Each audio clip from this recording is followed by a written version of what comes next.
अब हम देखते हैं आज की क्लास से सबसे पहला हमारे पास टॉपिक जो है आज का, दैट इज फिक्स कैपिटल। तो आज की क्लास में हम कवर करेंगे फिक्स कैपिटल क्या होता है और कितनी कैपिटल फिक्स रखनी है, इसके फैक्टर कौन कौन से होते हैं।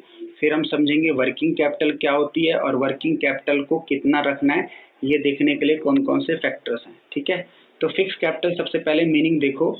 फिक्स कैपिटल क्या बोलता है? Investment in fix assets for longer duration. क्या लिखा हुआ है? Longer duration. लॉन्गर मतलब कम से कम आप 12 महीने से ऊपर के लिए जो पैसा निवेश करते हो उस जगह हम फिक्स कैपिटल बोलते हैं, जहां आपने इन्वेस्ट किया। It must be finance through long term source of capital. और ये पैसा कहाँ से आएगा?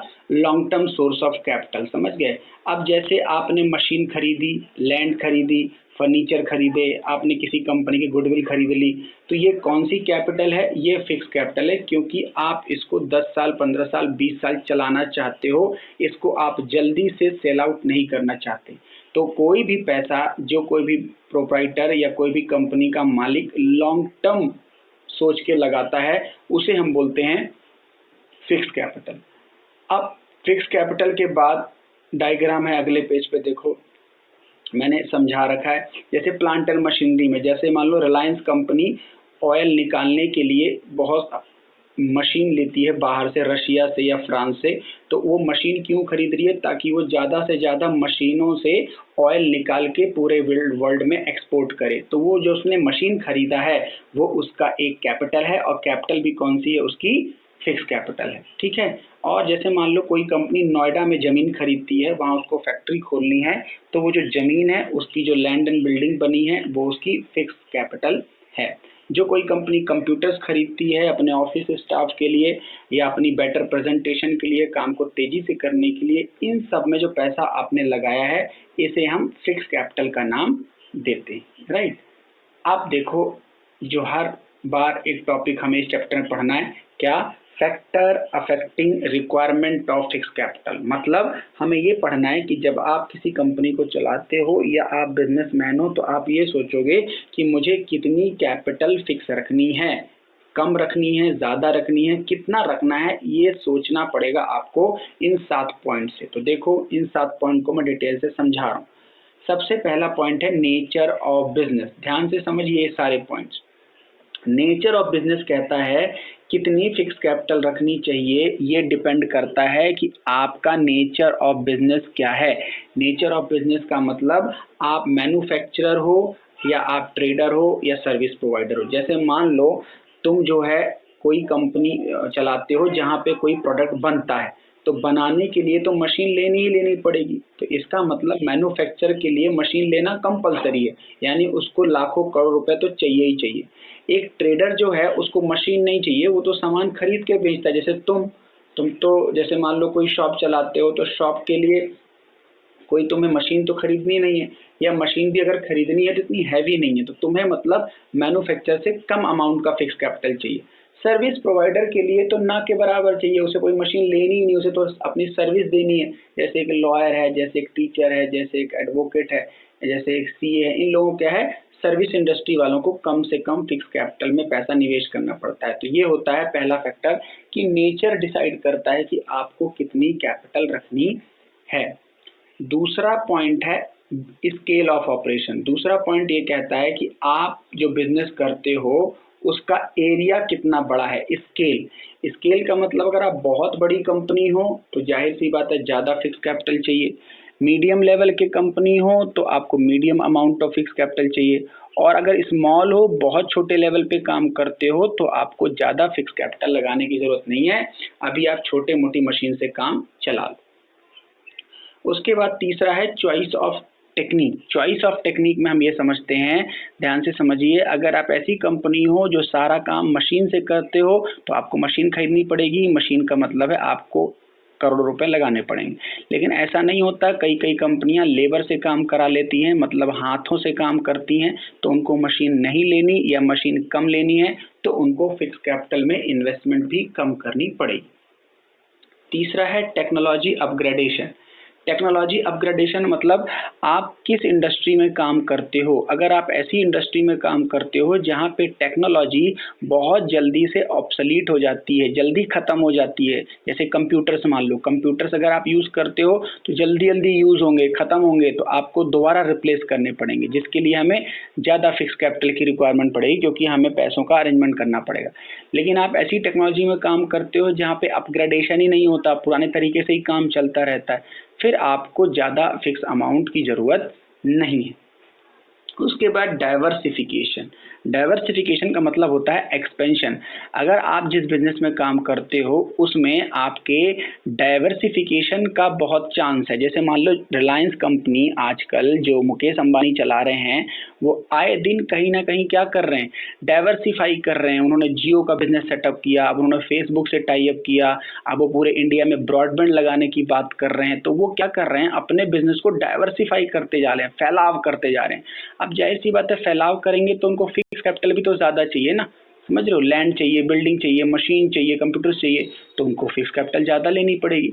लेकिन आपको लगता है कि मेरा डाइवर्सिफिकेशन ज़्यादा पॉसिबल नहीं है, मैं तो एक लिमिटेड एरिया में ही काम कर सकता हूँ, फिर आपको ज़्यादा फिक्स कैपिटल की भी ज़रूरत नहीं। अगला है ग्रोथ प्रोस्पेक्ट्स।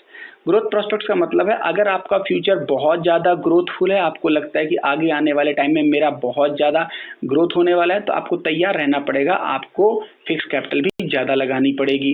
लेकिन आपको लगता है कि फिक्स मेरी तो ग्रोथ पॉसिबल है ही नहीं, मैं जिस इंडस्ट्री में काम कर रहा हूँ वो तो डूबने कगार पे, जैसे मान लो कोविड-19 की वजह से कई सारी होटल इंडस्ट्री पे बहुत ज़्यादा गहरा दबाव पड़ा है, कई सारी होटल इंडस्ट्री ऑलमोस्ट बंद हो चुकी है, क्योंकि अभी उनके पास कोई सर्वाइवल प्लान नहीं है, तो यानी उनको ग्रोथ के प्रॉस्पेक्ट्स नहीं दिख रहे, तो वो लोग क्या करेंगे, अब होटल इंडस्ट्री में निवेश नहीं करेंगे, किसी और चीज़ को देखेंगे। तो उनको मतलब फिक्स कैपिटल की ज़रूरत इस इंडस्ट्री में नहीं है। उसके बाद लास्ट है हमारे पास लेवल ऑफ कोलैबोरेशन। कोलैबोरेशन का मतलब होता है मिलाप। मिलाप का मतलब, जैसे सिंपल से एग्जांपल समझो इसका, एटीएम।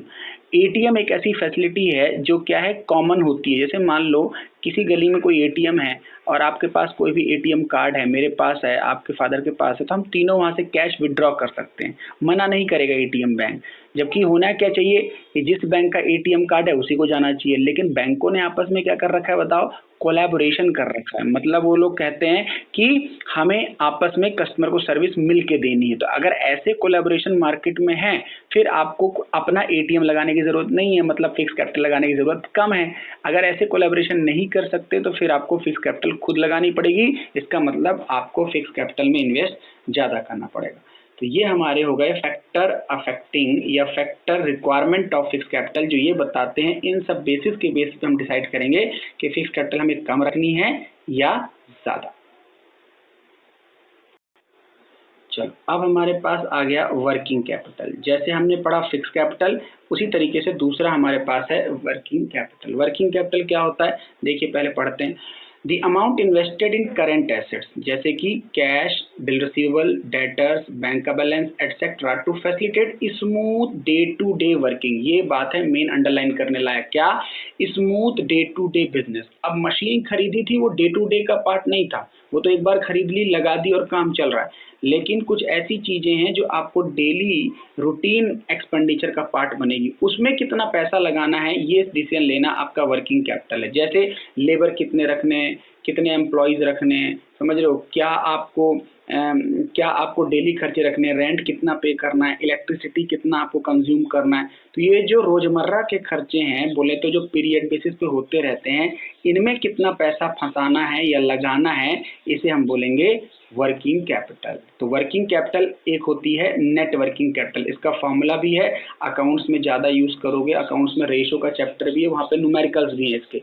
तो फॉर्मूला क्या होता है, अगले पेज पे देखो, net working capital is equal to total current assets minus total current liability. मतलब करंट एसेट्स में आप करंट लायबिलिटी माइनस कर देते हो तो आपकी आ जाती है नेट वर्किंग कैपिटल। मतलब सिंपल सी बात है, मान लो आपको 10 रुपए किसी से लेने हैं, ये हैं आपके करंट एसेट्स, 5 रुपए किसी को देने हैं, ठीक है, तो आपको यानी 5 रुपए की क्या है, आपकी नेट वर्किंग कैपिटल आ रही है, राइट। तो ये वर्किंग कैपिटल का मतलब सिंपल हो गया कि आपको डेली लाइफ में जो खर्चों को चलाने के लिए कैपिटल रखनी है अपनी जेब में, उसे हम बोलते हैं वर्किंग कैपिटल।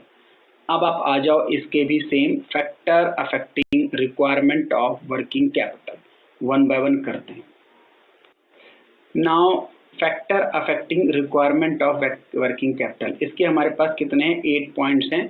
तो देखो क्या कहता है पॉइंट। सबसे पहला यहाँ पे भी क्या है, देखो nature of business. Nature of business क्यों है यहाँ पे भी, नेचर और पहले दोनों पॉइंट स्केल ऑफ ऑपरेशन जो कि वर्किंग कैपिटल के डिसीजन में भी आ गए और कहाँ थे आपके पास फिक्स कैपिटल में भी थे, सेम यहाँ पे भी कह रहा है। ध्यान से सुनो आप, नेचर का मतलब फिर से यहाँ पे बोल रहा है कि अगर आपका क्या है देखना पड़ेगा आपको, मैन्युफैक्चरिंग कंपनी हो आप या ट्रेडिंग हो या सर्विस इंडस्ट्री हो, इस बेसिस पे आपको डिसाइड करना पड़ेगा कि आपको कितनी वर्किंग कैपिटल चाहिए। जैसे मान लो कोई मैन्युफैक्चरिंग कंपनी है तो उसको रॉ मटेरियल खरीदना पड़ेगा, समझ रहे हो, रॉ मटेरियल खरीदना पड़ेगा, लेबर की तनख्वाह पे करनी पड़ेगी, तो इन सब चीज़ों के लिए उसको वर्किंग कैपिटल ज़्यादा चाहिए। इसके उल्टा ट्रेडिंग कंपनी को कम चाहिए और सर्विस इंडस्ट्री को तो बिल्कुल भी नेग्लिजिबल अमाउंट वर्किंग कैपिटल का चाहिए। ठीक है, तो ये पहला बेस हो गया। उसके बाद इसके साथ साथ एक और फैक्टर होता है, वो है स्केल। स्केल का मतलब फिर से वही बात, स्केल का मतलब आप कितने बड़े ऑर्गेनाइजेशन हो। बड़ी ऑर्गेनाइजेशन हो, बहुत लोग काम करते हैं तो ज़्यादा वर्किंग कैपिटल चाहिए, कम लोग काम करते हैं तो कम चाहिए। जैसे सिंपल सी बात है, मेरा इंस्टीट्यूट है, 10 लोग उसमें काम कर रहे हैं जो मेरी हेल्प करते हैं, तो मुझे 10 लोगों की सैलरी का जुगाड़ करना है। लेकिन अगर मेरा ऐसा इंस्टीट्यूट है जो ऑल ओवर इंडिया में काम कर रहा है और मेरे 10 से ज़्यादा ब्रांचेस हैं, 100 से ज़्यादा ब्रांचेस हैं, तो मेरे ज़्यादा एम्प्लॉयज हैं, तो मुझे वर्किंग कैपिटल उनकी सैलरी के लिए ज़्यादा पैसा रखना पड़ेगा। तो ये स्केल भी डिसाइड करता है कितना वर्किंग कैपिटल चाहिए। तीसरा ध्यान से सुनो, बिजनेस साइकिल। ये क्या होता है बिजनेस साइकिल, देखिए बिजनेस साइकिल का मतलब आपके बिजनेस में ये साइकिल कितना प्रमोट करता है। जैसे मान लो अभी जो मंथ आने वाला है कुछ दिनों में, जैसे मान लो दिवाली आएगी, फिर क्रिसमस आएगा, कभी कभी ऐसा होता है कि कुछ ऐसे टाइम होते हैं जिसमें आपका बिजनेस बहुत चलता है। जैसे मान लो बोल सकते हैं इंडिया में फेस्टिव सीजन, तो फेस्टिव सीजन में क्या है, प्रोडक्ट ज़्यादा बिकता है, भीड़ ज़्यादा होती है, तो यानी उस टाइम में हमें प्रमोशन भी ज़्यादा करना पड़ेगा, समझ रहे हो। तो इन सब चीज़ों में हमें क्या करना पड़ेगा, तैयार रहना पड़ेगा अपने बिजनेस को खूब से ज़्यादा प्रमोट करने के लिए। तो उस टाइम वर्किंग कैपिटल भी ज़्यादा लगेगी जब आपका बिजनेस साइकिल बूम बोलते हैं इसे, बूम पीरियड। बूम पीरियड मतलब जब आपका प्रोडक्ट सेल होने की ज़्यादा उम्मीद है। इसका उल्टा जैसे मान लो कोविड-19 के टाइम में, समझ गए, जैसे अप्रैल मई जून में कोई भी बिजनेस में ज़्यादा नहीं चला, कस्टमर सारा घर पे ही था, तो इस टाइम उसमें हमारी वर्किंग कैपिटल भी कम हो गई, क्योंकि हमने उस टाइम लेबर को क्या बोल दिया, आप घर चले जाओ, और ऐसा हुआ भी है। यानी उस टाइम आपको वर्किंग कैपिटल कम चाहिए। तीसरा देखो सीजनल फैक्टर। सीजनल का मतलब अब आप सिंपल समझो, कई बिजनेस ऐसे होते हैं जो सीजन पे डिपेंड होते हैं। जैसे मान लो कोई ठंडी का बिजनेस है, कोई गर्मी का बिजनेस है, समझ रहे हो, कोई मानसून पे डिपेंड करता है, जैसे खेती बाड़ी, कई सारे ऐसे काम है। तो सिंपल सी बात है, अगर आपका सीज़न चल रहा है, जैसे मान लो ठंडी का काम चल रहा है और ठंडी में आप प्रोडक्शन ज़्यादा करते हो, तो फिर आपको उस टाइम वर्किंग कैपिटल ज़्यादा रखनी है। और अगर ऑफ सीज़न है तो आपको वर्किंग कैपिटल कम रखनी है। जैसे स्कूल कॉलेजेस बंद हैं तो स्कूलों की टीचरों की सैलरी भी कम मिल रही है, कम परसेंटेज में मिल रही है, फीस नहीं दे रहे लोग, तो इसका मतलब उनका टाइम क्या है, सीज़न नहीं है। जब स्कूल खुलेंगे तो जाहिर सी बात है फिर स्कूल टीचरों की सैलरी भी उतना मिलने लग जाएगी। तो ये है सीज़न। उसके बाद प्रोडक्शन साइकिल देखो। प्रोडक्शन साइकिल का मतलब ध्यान से समझो कि आप जो रॉ मटेरियल खरीदते हो उसको आपको फिनिश गुड्स बनाने तक में कितना टाइम लगता है। जैसे मान लो, जैसे मैं बात करूं कि पहले मैं नोट्स बनाता हूं, फिर मैं अपने नोट्स को प्रिंटिंग पे भेजता हूं, फिर मैं उसको अमेज़ॉन पे डालता हूं, फिर वो बिकते हैं, फिर मेरे पास पैसे आते हैं। तो ये मेरा एक क्या है, प्रोडक्शन साइकिल है। जितना बड़ा प्रोडक्शन साइकिल होगा इतना मतलब मुझे इतनी वर्किंग कैपिटल ज़्यादा चाहिए। जितना छोटा प्रोडक्शन साइकिल होगा, मतलब ज़्यादा टाइम नहीं लगता, तो उसके लिए मुझे फिर क्या होगा, अपनी वर्किंग कैपिटल भी कम रखनी पड़ेगी। ये सीधा सा रिलेशन है। उसके बाद दो एक साथ समझते हैं हम लोग, क्या है, क्रेडिट अलाउड और क्रेडिट अवेल्ड। देखो क्या है ये, ध्यान से समझो। क्रेडिट अलाउ, अलाउ मतलब आप किसको क्रेडिट दे रहे हो, अपने डेटर्स को। ध्यान से सुनो, अगर आप अपने कस्टमर को बोलते हो कि भैया चलो कोई बात नहीं, आप अगले मंथ दे दो, या और भी लंबा क्रेडिट पीरियड देते हो, चलो आप ऐसा करो नवंबर में दे दो, 3 महीने बाद दे दो, तो आप अगर क्रेडिट पीरियड ज़्यादा अलाउ कर देते हो तो बीच में आपको पैसे कौन देगा, बीच में आपको पैसों का जुगाड़ खुद करना पड़ेगा। तो इसका मतलब अगर आप क्रेडिट अलाउ ज़्यादा लंबे पीरियड के लिए करते हो तो आपको वर्किंग कैपिटल ज़्यादा चाहिए। अगर कम पीरियड का करते हो इसका मतलब पैसे जल्दी जल्दी आते रहेंगे, तो आपको वर्किंग कैपिटल कम चाहिए क्योंकि आपके पास पैसे रहेंगे। अब इसका उल्टा है क्रेडिट अवेल्ड। क्रेडिट अवेल्ड मतलब आपको आपके क्रेडिटर जो आपको सामान देते हैं वो कितना क्रेडिट पीरियड देते हैं। कभी कभी वो कहते हैं नहीं भैया हमें तो टाइम से पैसे चाहिए, जिस दिन खरीदा समझ दिन, तो आपको वर्किंग कैपिटल ज़्यादा रखनी पड़ेगी, लेकिन वो आपको टाइम बहुत दे देते हैं तो आपको वर्किंग कैपिटल कम रखनी पड़ेगी। लास्ट है हमारे पास अवेलेबिलिटी ऑफ रॉ मटेरियल। ध्यान से समझेंगे, रॉ मटेरियल किसको जरूरत पड़ती है? मैन्युफैक्चरिंग कंपनी को। रॉ मटेरियल कहाँ से मिलता है? मार्केट से मिलता है। कब मिलता है? यही क्वेश्चन है। अगर आप जब मंगा लेते हो, जब आपको जरूरत पड़ती है तब मिल जाता है तो वर्किंग कैपिटल ज्यादा रखने की जरूरत नहीं है। लेकिन रॉ मटेरियल पता चला बहुत रेयर है, मिलता नहीं है, चाइना से वैसे भी गवर्नमेंट ने बंद कर दिया लेन देन, अब आपको बुकिंग करनी पड़ेगी, पैसा एडवांस देना पड़ेगा, तो वर्किंग कैपिटल का अमाउंट भी तो ज़्यादा लग गया ना। तो एक और फैक्टर क्या बन गया? Availability of raw material. ये सारे हमारे पॉइंट हो गए, फैक्टर जो बताते हैं हमें कितने वर्किंग कैपिटल की जरूरत पड़ेगी, factor affecting working capital requirement. चलिए अब लास्ट टॉपिक देखते हैं हम इस चैप्टर का, जो कि है बिजनेस साइकिल। तो हमारे पास ये चैप्टर खत्म हो जाएगा, जो न्यूमेरिकल पार्ट बचेगा उसको हम अलग से क्लास में ले लेंगे, ठीक है, उसको हम प्रैक्टिकली पार्ट ट्रीट करेंगे। बिजनेस साइकिल क्या होता है ये डायग्राम से समझ में आ जाएगा। देखो डायग्राम क्या कहता है, डायग्राम में देखो क्या क्या चीजें लिखी हुई है। रिसेशन लिखा है, कभी पीक लिखा है, कभी ग्रोथ लिखा है, कभी क्या लिखा है, रिकवरी लिखा है, कभी रिसेशन लिखा है, फिर ट्रेंड लिखा है, फिर थ्रो लिखा है, फिर रिकवरी, पीक। मतलब देख रहे हो अप्स एंड डाउन्स चल रहे हैं। और यही होता है आपका बिजनेस का साइकिल। जैसे मान लो बिजनेस साइकिल का मतलब अगर फेस्टिवल मंथ आ गया तो सेल ज़्यादा होगी, पता चला ऐसा मंथ आ गया इसमें फेस्टिवल है ही नहीं, या कोई पेंडेमिक हो गया जैसे कोविड-19 का कोई मंथ सडन स्टार्ट हुआ तो प्रॉब्लम हो गई। तो बिजनेस साइकिल भी यही कहलाता है, यानी हमारे बिजनेस में सेल का क्या पीरियड चल रहा है। सेल ज़्यादा है मतलब पीक पे है, सेल अच्छी है मतलब ग्रोथ चल रही है, सेल कम हो गई मतलब हम डाउन चले गए, समझ गए, और रिसेशन चला गया। तो अब जरा मीनिंग पे देखते हैं, डायग्राम के पहले आप मीनिंग पे देखो। बिजनेस साइकिल का मतलब, business cycle are the condition of business position. Simple, business की कंडीशन को हम साइकिल बोल रहे हैं, बिजनेस के क्या हालात चल रहे हैं, और मार्केट सिचुएशन को हम क्या नाम दे रहे हैं? Business cycle situation. अच्छा और पढ़ते हैं, in case of boom condition, boom business activity expand. Boom का मतलब होता है जब फेवरेबल टाइम चल रहा है, आपके पास भीड़ लगी है कस्टमर की, ऑर्डर्स ही ऑर्डर्स आ रहे हैं, तो उसे हम बोलते हैं boom period. As a result of working capital requirement will be larger. अब हमने पढ़ा भी यही वर्किंग कैपिटल में, जब आपका टाइम फेवरेबल है तो आपकी सेल तो बढ़ेगी ही बढ़ेगी, लेकिन आपको वर्किंग कैपिटल का अमाउंट भी ज़्यादा रखना पड़ेगा, क्योंकि सैलरी ज़्यादा, रेंट ज़्यादा, इलेक्ट्रिसिटी ज़्यादा, प्रमोशन के खर्चे ज़्यादा। लेकिन अगर रिसेशन चल रहा है पीरियड तो वर्किंग कैपिटल रिक्वायरमेंट लेस हो जाएगी, क्योंकि वर्किंग कैपिटल आप खर्चे कम कर दोगे, आप लेबर को कम पेमेंट करोगे, लेबर को कम करवा दोगे, इलेक्ट्रिसिटी भी कम कंज्यूम होगी, और आपके जो रिकरिंग एक्सपेंडिचर थे वो कम हो जाएंगे। तो ये बिजनेस साइकिल हमारा होता है, जिससे हम ये डिसाइड करते हैं कि हमारे बिजनेस में वर्किंग कैपिटल की रिक्वायरमेंट क्या होगी। तो सिंपल सी बात है, ग्रोथ, पीक, रिसेशन, इन्फ्लेशन, इन सब की कंडीशंस को हम बिजनेस साइकिल का नाम देते हैं, राइट।